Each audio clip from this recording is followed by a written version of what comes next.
नमस्कार प्यारे विद्यार्थियों, मैं आपका अमन सरप्राइज ऑनलाइन लर्निंग में आपका स्वागत करता हूं।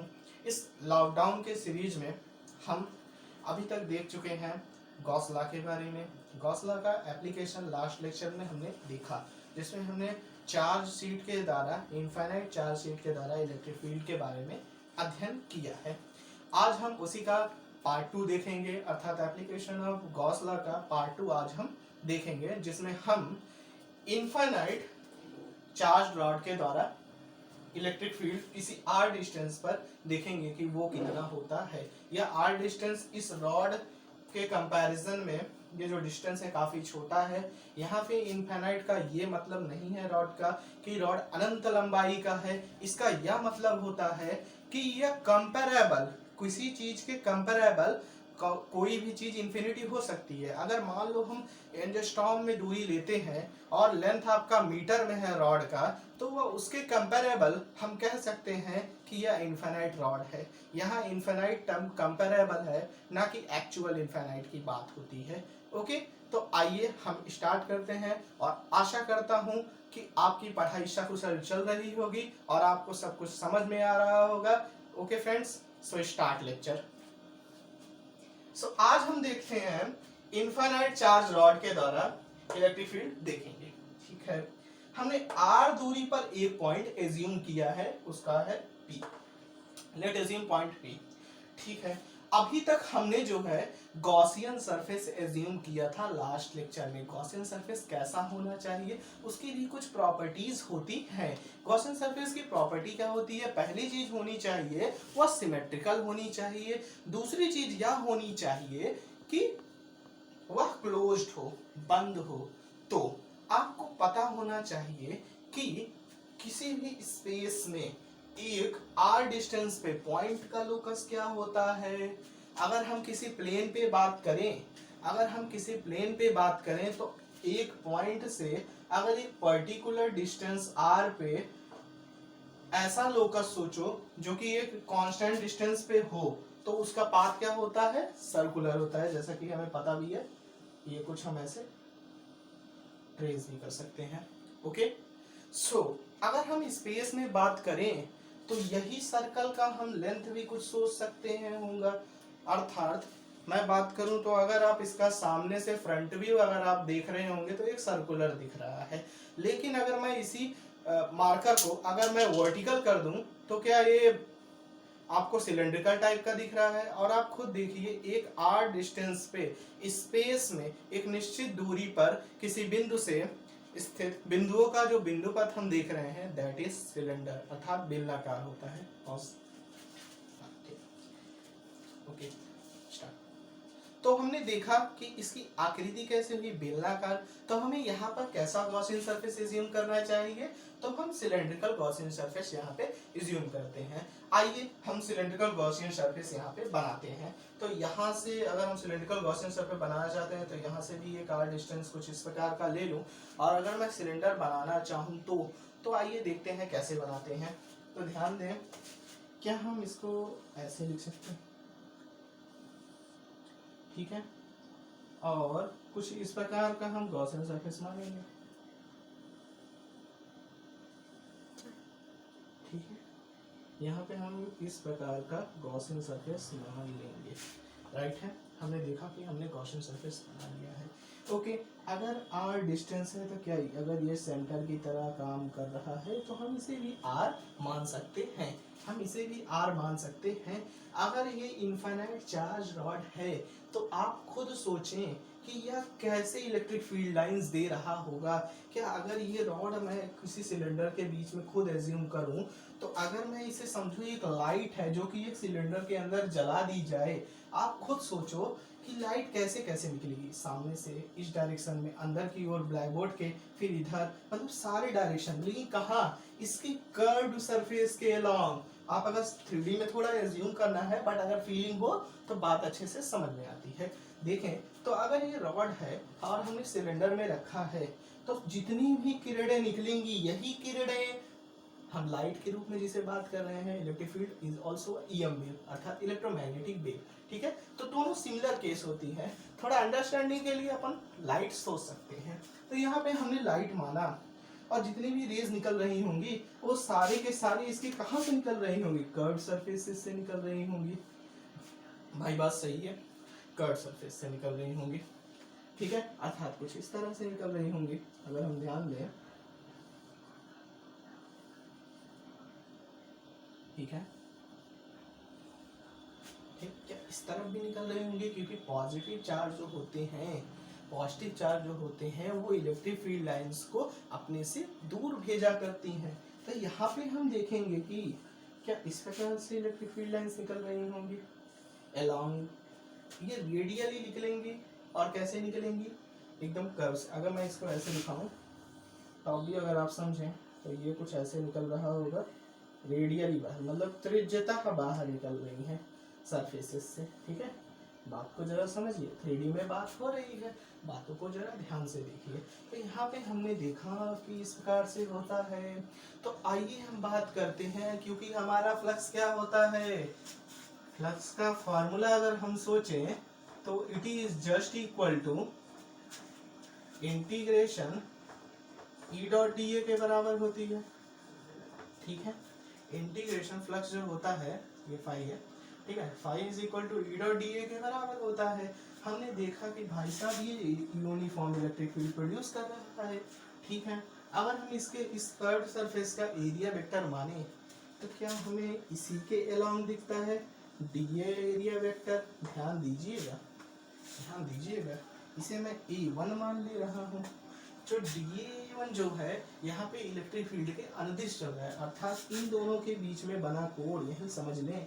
तो क्या इन दोनों के बीच बना कोण थीटा जो आ रहा है वो 0 डिग्री है, 0 डिग्री है, ठीक है। थीटा कितना आया, 0 डिग्री हो गया।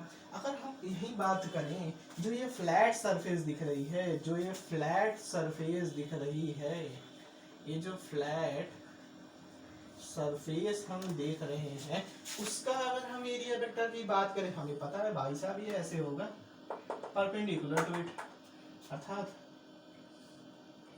क्या डी ए टू वेक्टर जो होगा वो क्या होगा, इलेक्ट्रिक फील्ड कैसे जा रही है इस कंडीशन में, ऐसे ही जा रही है ई, तो दोनों कैसे हैं परपेंडिकुलर, अर्थात यहाँ के लिए इस टाइप के सरफेसेस के लिए थीटा क्या हुआ, क्या 90 डिग्री हुआ। बात समझ में आई।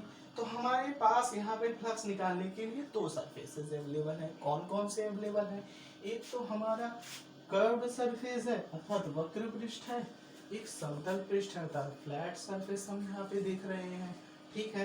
तो आइए हम बात करते हैं फ्लक्स की, कैसे हम कैलकुलेशन करेंगे। फिलहाल तो हमें थीटा अगर पता चल चुका है तो यह आसान कैलकुलेशन होने वाली है। आइए देखते हैं क्या होता है। Okay, so I have to drop it, चलो स्टार्ट। ओके, तो हम यहाँ पे देखते हैं, मान लें कि कर्व्ड सरफेस को हमने, कर्व्ड सरफेस को अगर हम बात करें, कर्व सरफेस को हम मान लेते हैं S1, एक ही सरफेस है क्या है, ठीक है भाई साहब, और फ्लैट सरफेस को मान लेते हैं S2, ठीक है। तो फाई टोटल जो होगा, जरा ध्यान से समझिए, फाई टोटल जो बात करते हैं हम, फाई टोटल जो हम देख रहे हैं वह बराबर होगा किसके, फाई S1 इस पूरे कर्व सरफेस के द्वारा। यहाँ पे देखिए दो फ्लैट सरफेस है, दोनों सिमेट्रिकल है, बात समझ में आई क्यों, क्योंकि ये सिलेंडर है। तो यहाँ पे अगर सिलेंड्रिकल है तो यहाँ पे हम देखते हैं कि ये जो फ्लैट सरफेस है इसका 2 टाइम्स ऑफ, क्या हम S2 लिख सकते हैं, बात जरा ध्यान से समझते रहिए हर एक चीज को। तो क्या हम देखते हैं कि, जरा ध्यान से देखिए, इसके लिए और इसके लिए, ठीक है। अगर मैं बात करूं S1 के लिए क्या होगा, तो क्या इंटीग्रेशन E डॉट डी ए cos 0 cos, ठीक है, प्लस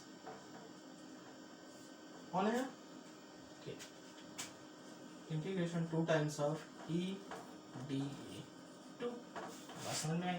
हमने देखा था कि सरफेस 2 के लिए थीटा कितनी आई थी, 90 आई थी, और इसके लिए 0 आई थी। तो आइए हम देख लेते हैं, अभी मैं फिर से डायग्राम ड्रॉ कर दूंगा ये छोटा सा, ठीक है। तो ई डी ए, ठीक है, cos times of 0 degree plus 2 times of integration E D A cos 90। मतलब कि अगर मैं ध्यान दूं, बता दूं कौन कौन से S1 और S2 थे फिर से, हालांकि आप वीडियो पीछे करके आप देख भी सकते हैं, तो मैंने माना था ये S2 है भाई साहब, ये S1 है, और इसके बीच में हमने ऐसा कुछ क्या एज्यूम किया था, एक रॉड को एज्यूम कर लिया था, ठीक है।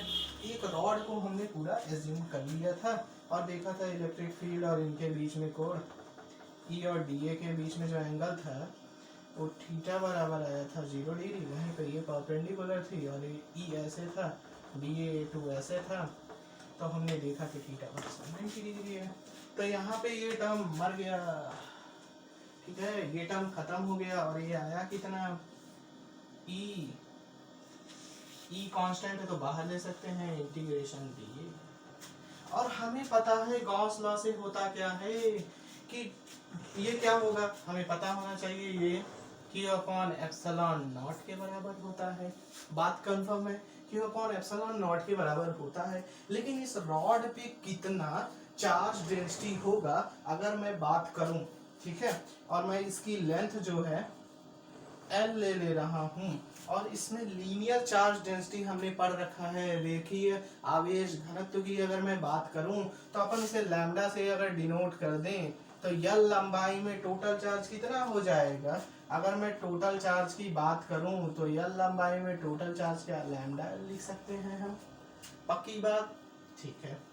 तो अगर हम बात करें तो यहाँ पे Q अपॉन एप्सिलॉन तो लिखेंगे ही, Q अपॉन एप्सिलॉन, और इस Q के जहाँ पे क्या हम lambda L upon epsilon not लिख सकते हैं, एप्सिलॉन नॉट, और ये ई डॉट डी ए के बराबर है। भाई साहब हमें पता है ये कर्व सरफेस का एरिया है डी ए, और डी ए क्या होता है जरा आप सोचें, तो इस कर्व सरफेस का अगर हमें निकालना है क्या हम लिख सकते हैं 2 पाई आर एल, लिख सकते हैं कि नहीं इस कर्व सरफेस का एरिया जो होगा, क्योंकि इंटीग्रेशन डी ए के बराबर होता है, इंटीग्रेशन डी ए के बराबर होता है, क्या हम E dot 2 pi small R L लिख सकते हैं, बिल्कुल लिख सकते हैं। तो अगर हम इस वैल्यू को और इस वैल्यू को इक्वेट करें, अगर हम इस वैल्यू को और इस वैल्यू को इक्वेट करें तो आइए देखते हैं हम इलेक्ट्रिक फील्ड की क्या वैल्यू पाते हैं। Let us see how we do. Okay, so I have to rub it here. बस just 1 second and we got our answer thoroughly. Okay, so आइए देखते हैं, ठीक है। तो ये इक्वेट करते हैं, तो आइए देखते हैं क्या होता है, क्या lambda L upon epsilon not जो हमने देखा यह बराबर होगा किसके होगा, क्या E डॉट 2 पाई आर एल के बराबर आ गया। एल से एल मर गया, एल से एल कट गया है यहाँ पे, और हम बात करें तो इलेक्ट्रिक फील्ड की वैल्यू हमने कितनी पाई है, तो हम देखते हैं क्या है, क्या हमने देखा कि lambda upon 2 pi epsilon are हमने ये वैल्यू प्राप्त कर ली है, ठीक है। जहां पे लैम्डा हमने बता रखा है पहले से क्या है, लीनियर चार्ज डेंसिटी।